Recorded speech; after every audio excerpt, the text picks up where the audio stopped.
প্রিয় ভক্তরা, প্রভুর বাক্যের প্রশংসা হোক। আমি অমরদীপ পিয়াস মাটকি।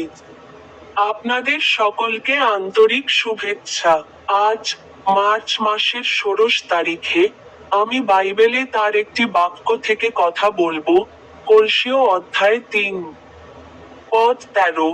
আর যদি কারোর বিরুদ্ধে অভিযোগ থাকে, তাহলে একে অপরের প্রতি সহনশীল হও এবং একে অপরকে ক্ষমা করো, প্রভু যেমন তোমাদের ক্ষমা করেছেন তেমনি তোমাদেরও ক্ষমা করতে হবে। আপনাদের সকলকে আন্তরিক শুভেচ্ছা। আমার ইউটিউব চ্যানেলে সোয়াইপ বোতামে ক্লিক করতে ভুলবেন না।